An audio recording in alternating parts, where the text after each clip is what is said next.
Dia dihormati sebagai cahaya zaman. Tapi siapa sangka, satu tanda tangannya ikut mengantar keputusan yang berujung pada tragedi di Hiroshima dan Nagasaki. Sosok dengan rambut berantakan, lidah menjulur, dan rumus yang mengubah cara manusia memahami alam semesta. Dialah Albert Einstein, sang jenius yang dianggap membawa cahaya di tengah gelapnya kebodohan dunia. Tapi tak banyak yang tahu bahwa di balik ikon damai ini tersembunyi sebuah keputusan yang akan menjadi noda abadi dalam sejarah umat manusia. Tahun 1939, dunia sedang berada di ambang neraka. Ketika bayang-bayang Nazi mulai menelan Eropa, Einstein bersama fisikawan Leo Szilard menulis sepucuk surat. Bukan surat cinta, bukan peringatan moral, melainkan sebuah desakan. 2 halaman ditujukan langsung kepada Presiden Amerika Serikat, Franklin D. Roosevelt. Isinya, sebuah peringatan tentang kemungkinan Jerman Nazi membangun senjata pemusnah massal menggunakan fisika nuklir. Surat itu memicu proyek rahasia bernama Manhattan Project. Dan bertahun-tahun kemudian, Einstein hanya bisa berkata lirih, "I made one great mistake in my life when I signed that letter." Bagi banyak orang, Albert Einstein bukan hanya ilmuwan, dia adalah mitos hidup. Wajahnya yang eksentrik, rambut aut-autan, dan senyum jenaka seolah menjadikannya jenius yang tak pernah terbebani dunia. Foto lidahnya yang menjulur itu bahkan menjelma jadi ikon global, simbol bahwa kejeniusan bisa datang dari jiwa yang bebas dan damai. Ia dikenal menyuarakan anti kekerasan, membela hak-hak sipil, hingga secara mengejutkan ditawari menjadi Presiden Israel pada tahun 1992. Sebuah tawaran yang ia tolak dengan tenang. Majalah Time menyebutnya Person of the Century, sebuah gelar monumental yang menyandingkannya bukan hanya sebagai ilmuwan, tapi sebagai tokoh paling berpengaruh dalam 100 tahun terakhir. Namun, di balik lapisan penghargaan dan pujian itu, tersembunyi sisi yang jauh lebih kompleks, lebih sunyi. Sisi yang tidak sering dibicarakan, karena terasa terlalu manusiawi, atau justru tidak manusiawi sama sekali. Di balik kehangatan publiknya, Einstein juga menyimpan dingin yang tajam dalam pilihan-pilihan hidup, dalam relasi pribadi, dan dalam caranya mencintai. Ini bukan cerita untuk menjatuhkan Albert Einstein, bukan upaya membongkar mitos demi sensasi, atau mencemari warisan seorang jenius. Tapi ini adalah pengingat bahwa bahkan nama sebesar Einstein pun tetap manusia. Ia merasa takut, ia pernah salah, dan ia meninggalkan jejak bayang-bayang yang terus membuntuti sejarah jauh setelah tubuhnya tiada. Ketika kita terlalu cepat mengidolakan, kita berhenti bertanya.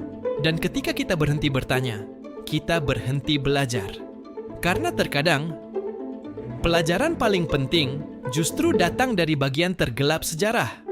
Dan jika Einstein saja punya sisi kelam yang tersembunyi puluhan tahun, siapa lagi yang belum kita lihat dengan utuh? Mileva Maric bukan sekadar pendamping hidup Albert Einstein. Ia adalah fisikawan terlatih, rekan berpikir, dan satu dari sedikit perempuan yang mampu menembus dominasi pria di dunia sains Eropa, awal abad ke-20. Bersama Einstein muda, Mileva berbagi teori, ide, dan mimpi. Mereka kuliah bersama, berdiskusi hingga larut malam, menulis surat-surat panjang penuh kalkulasi dan cinta. Tapi setelah menikah, semua berubah. Hubungan yang dulu dibangun di atas kesetaraan intelektual mulai runtuh oleh tekanan, ego, dan jarak emosional. Saat rumah tangga mereka berada di tepi jurang, Einstein menawarkan sesuatu yang alih-alih menyelamatkan, justru mencerminkan kekakuan dan ketimpangan hubungan itu. Sebuah perjanjian tertulis. Dalam dokumen itu, Mileva diminta untuk menyediakan pakaian dan makanan setiap hari. Tidak berbicara ketika Einstein sedang berbicara. Segera meninggalkan ruangan, termasuk kamar tidur jika ia memintanya. Ini bukan gosip, bukan rekayasa. Surat ini nyata dan tersimpan rapi di Einstein Archives, Hebrew University. Kata-katanya terdengar lebih seperti instruksi kepada bawahan daripada janji suami kepada istri. Dari pernikahan yang retak itu, lahirlah 2 anak laki-laki. Salah satunya adalah Edward Einstein, anak bungsu yang sejak kecil menunjukkan kecemerlangan. Ia cerdas, lembut, mencintai musik dan puisi. Ketertarikannya pada psikologi membawa ia menjelajahi tulisan-tulisan Freud, bahkan bercita-cita menjadi psikiater. Tapi ketika remaja, gejala-gejala aneh mulai muncul. Ledakan emosi, ketidakstabilan suasana hati, hingga akhirnya diagnosis itu datang, skizofrenia. Edward menghabiskan sebagian besar hidupnya di rumah sakit jiwa Burghölzli, Zurich. Tahun-tahun berlalu, dunia berubah, tapi ruang kecil tempat Edward tinggal tetap sama, sepi. Dan sosok yang paling ia rindukan tak pernah benar-benar kembali. Ayahnya, Albert Einstein, yang kala itu sudah hidup di Amerika, tak pernah lagi datang menjenguk. Surat-surat dari Edward kadang dibalas, kadang tidak. Bagi sebagian orang, ini terdengar seperti pengabaian. Seperti potret dinginnya ayah yang memilih teori di atas pelukan. Tapi ini bukan cerita untuk menghakimi. Ini cerita tentang betapa seorang jenius yang mampu menjelaskan semesta bisa begitu asing terhadap dunia kecil yang memanggilnya. Ayah, tahun 1939, bayang-bayang perang mulai menelan Eropa. Di balik laboratorium-laboratorium rahasia Jerman, muncul desas-desus mengerikan. Nazi mungkin sedang mengembangkan senjata nuklir.